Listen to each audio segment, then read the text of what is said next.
नमस्कार छात्रों।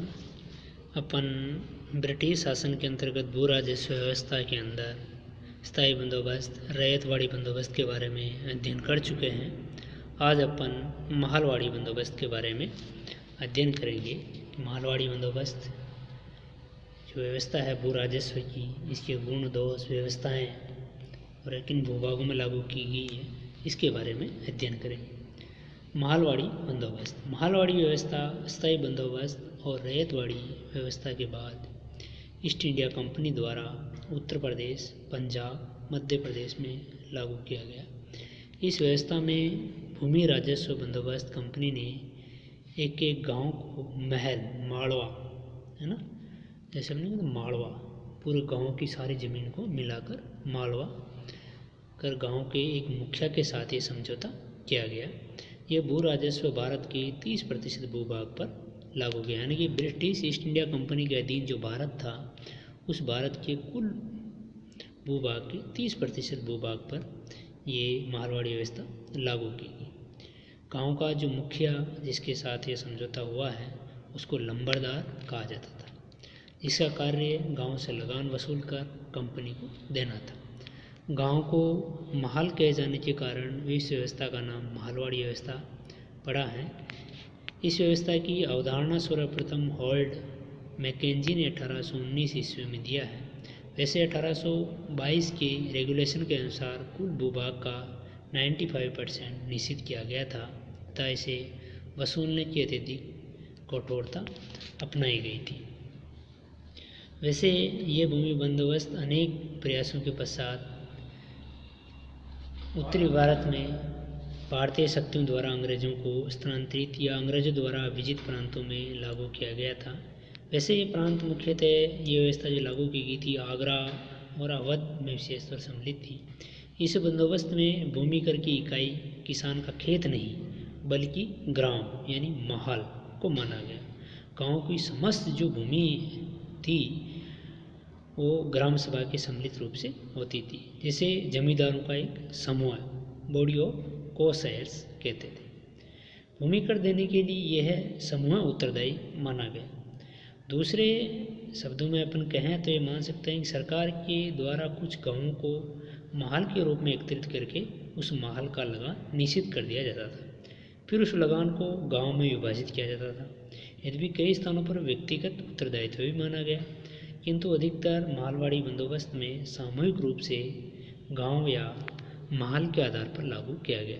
प्रत्येक गांव भू राजस्व की मांग के संबंध में अपना दृष्टिकोण प्रस्तुत करता था, किंतु महल पर लगाए गए भू राजस्व में अंतर नहीं किया जाता। प्रत्येक किसान अपने खेत को जोतना अपने हिस्सा का भू राजस्व देता था, लेकिन साथ ही वो अपने साथी किसानों के भू राजस्व के लिए उत्तरदायी था। यानी गाँव में माना कि 20 परिवार है, उसमें से सभी किसानों का व्यक्तिगत जिम्मेदारी थी कि वो अपना भू राजस्व दे। 20 में से अगर 19 किसानों से भू राजस्व देने की स्थिति में एक नहीं है तो एक की दिलाने की गारंटी भी 19 किसानों की है, यानी कि पूरे गांव की जिम्मेदारी एक दूसरे किसान को लेनी पड़ती थी। इस प्रकार महलवाड़ी व्यवस्था में व्यक्तिगत उत्तरदायित्व के साथ साथ संयुक्त उत्तरदायित्व भी होता था। यदि कोई किसान अपनी भूमि छोड़ देता था तो ग्राम समाज उस भूमि को ग्रहण कर लेता था और ग्राम समाज ही सम्मिलित भूमि का स्वामी होता था। तो यह व्यवस्था वैसे असफल ही रही, क्योंकि किसानों पर अतिरिक्त बोझ भी पड़ा। 1893 में मार्टिन बर्ड के देखरेख में उत्तर भारत में कई सुधारों के साथ महलवाड़ी व्यवस्था पुनः लागू हुई थी। वैसे मार्टिन बर्ड को उत्तर भारत में भूमि का व्यवस्था का प्रवर्तक माना जाता था। भूमि कर कुल उपज का 66% तय किया गया। यह व्यवस्था 30 वर्षों के लिए की गई है। इसके बाद में लॉर्ड डलहौजी द्वारा कम करके 50% कर दिया गया, परंतु भूमि कर राजस्व वास्तविक उपज के स्थान पर अनुमानित किया गया, जिससे किसानों को राहत नहीं मिली। साथ ही लंबरदार यानी गांव का मुखिया अधिकांशतः भूमि पर अधिकार रखने में लग जाता है, यानी कि लंबरदार ही एक तरह से जमींदार बन गया। जैसे रैयतवाड़ों में साहूकार थे, वो एक तरह से किसानों का शोषण करने लगे। स्थायी बंदोबस्त के अंदर जमींदार करने लगे और महलवाड़ी व्यवस्था में ये लंबरदार करने लगे, है ना। ये लंबरदार राजस्व वसूल करने के लिए छोटे किसानों पर अत्याचार करता था। यही अपन देखते हैं कि लंबरदार वर्ग किसानों के शोषण का कारण बना, और इस मारवाड़ी व्यवस्था का सबसे बड़ा दोष भी अपन इसी को मानते हैं। वैसे ये व्यवस्था उत्तरी पश्चिमी प्रांत में पहले जिम्मेदारी व्यवस्था लागू थी, उसके स्थान पर इसको लागू किया गया था। इस व्यवस्था में अपन देखते हैं कि सबसे प्रमुख गुण क्या रहे हैं। वो ये देखते हैं कि इस मारवाड़ी व्यवस्था के अंदर संपूर्ण ग्राम को लगान देने का उत्तरदायित्व सौंपा गया। वैसे इस व्यवस्था के अंदर भूमि का सर्वेक्षण किया गया, भूमि से संबंधित व्यक्तियों के अधिकारों का एक लेखा तैयार किया गया। भारत में पहली बार इस मारवाड़ी व्यवस्था के तहत ही गाँव में भूमि का सर्वेक्षण किया गया। एक लगान निश्चित करने के लिए मानचित्रों और पंजिकाओं का प्रयोग किया गया। नई भूमि योजना एक मार्टिन बोर्ड के निर्देश में तैयार की गई। इस योजना के अनुसार एक भाग की भूमि का सर्वेक्षण किया जाता था। इसमें खेतों की वास्तविक स्थिति देखी जाती थी, यानी वर्तमान में अपन जो मैप्स वगैरह देख रहे हैं ना, सर्वेक्षण मानचित्र जो राजस्व विभाग में चलते हैं, इस तरह के भारत में पहली बार इस मारवाड़ी व्यवस्था के तहत मानचित्रों और पंजिकाओं का प्रयोग किया गया और खेतों की वास्तविक स्थिति को देखा गया। बंजर भूमि व उपजाऊ भूमि को स्पष्ट रूप से इन पंजिकाओं में पंजीकृत किया गया। इसके बाद समस्त मांग और फिर समस्त जो गांव, यानी कि सरकार की मांग कितनी है और गांव के पास भूमि कितनी है, उसका अध्ययन कर भू राजस्व निर्धारित किया गया। प्रत्येक गांव या महल के अधिकारियों को स्थानीय परिस्थिति के अनुकूल समायोजित करने का अधिकार दिया गया। भूमि किराए का 66% राज्य सरकार का हिस्सा तय किया गया। यह व्यवस्था वैसे 30 वर्षों की अवधि के लिए लागू की गई। वैसे 1855 ईस्वी में सरकार ने लगान को कुल पैदावार का आधा भाग कर दिया गया, किंतु आधा भाग निर्धारित करते समय भविष्य में होने वाली वृद्धि को भी ध्यान में रखा गया। अब इस बंदोबस्त के प्रमुख दोष क्या हैं वो देखते हैं कि मारवाड़ी व्यवस्था के क्या दोष रहे।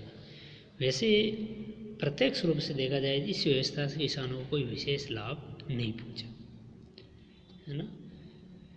बंगाल में ब्रिटिश सरकार ने अपनी भूमि नीति में संपत्ति संबंधी अधिकारों को महत्व दिया था, किंतु इस बंदोबस्त में किसी प्रकार की कोई संपत्ति व्यक्ति विशेष की नहीं होती थी। अधिकांश समझौता लगान दर गलत अभिलेखों या अपूर्ण अध्ययन के आधार पर तय की गई, यानी कि जो सर्वेक्षण होता था ज़मीन का, उसमें भी बहुत सारे अधिकारी, जो प्रशासनिक अधिकारी थे, वो भ्रष्टाचारी थे और अधिकतर किसानों को हड़पने का काम करते थे। और इसमें एक चीज़ ये भी देखते थे कि जो एक लंबरदार वर्ग, जो गांव का मुखिया था लंबरदार, इसने भी किसानों का शोषण करना शुरू कर दिया। भूमि का स्वामित्व बदलते रहने का घातक प्रभाव किसानों पर भी पड़ता था। इस व्यवस्था में भूमि कर बहुत अधिक तय किया गया था, जिससे किसानों को अत्यधिक कठिनाई उठानी पड़ी और अंत में क्षेत्र में भूमि व्यापारियों और साहूकारों के हाथ में चली गई, क्योंकि अगर गाँव पूरा लगान नहीं चुका पा रहा तो वो साहूकारों को ज़मीन क्या कर देता, बेच देता था, गिरवी रख देता। इस व्यवस्था जमींदारी प्रथा का ही वैसे देखा जाए तो आंशिक रूप थी। अब अपन जो पढ़े हैं ब्रिटिश कालीन भू राजस्व व्यवस्था, जिसके अंदर अपन 3 राजस्व व्यवस्थाएं पढ़ी थी, रैयतवाड़ी, मालवाड़ी, स्थायी बंदोबस्त। इसमें रैयत स्थायी बंदोबस्त कार्नवालिस की है। रैयतवाड़ी थॉमस मुनरो कर्नल रीड द्वारा लागू की गई थी और मालवाड़ी व्यवस्था आल्ट मैकेंजी द्वारा लागू की गई थी। यानी कि 3 व्यवस्थाओं के बारे में अपन ने पढ़ा है। ये तीनों ही पद्धतियाँ भारत के अलग अलग भूभागों पर लागू की गई है। वैसे स्थायी जो बंदोबस्त है वो बंगाल, बिहार में लागू हुई है। रैयतवाड़ी अपन मद्रास वाले भूभाग दक्षिणी भारत के अंदर, मालवाड़ी अपन देख ही चुके हैं उत्तरी और मध्य भारत में लागू हुई है। इन सभी पद्धतियों में लगान की दर बहुत अधिक थी। किसानों द्वारा अधिक से अधिक भू राजस्व वसूल करने का ही मुख्य उद्देश्य ईस्ट इंडिया कंपनी का था। इस लगान की दर अधिक होने से ही किसानों पर आर्थिक बोझ अत्यधिक बढ़ा, है ना। ये लगान का आर्थिक बोझ ही किसानों की दुर्दशा का मुख्य कारण बना। देश में किसान भूमि विहीन हो गया। परिणाम स्वरूप देश में भूमिहीन किसानों की संख्या दिन प्रतिदिन बढ़ने लगी। क्यों? क्योंकि अंग्रेजों ने भारत के औद्योगिकरण में ब्रिटिश पूंजीपतियों के हितों का ध्यान रखा, किसानों की तरफ कोई ध्यान नहीं दिया। पूंजीपतियों ने गांवों में पुराने जमींदारों का स्थान ग्रहण कर लिया। इन नए जमींदारों को किसानों के प्रति कोई सहानुभूति नहीं थी, क्योंकि उनका उद्देश्य मात्र अपनी पूंजी का अधिकाधिक लाभ प्राप्त करना था। इसलिए जमींदार किसानों का शोषण करने में जुट गए।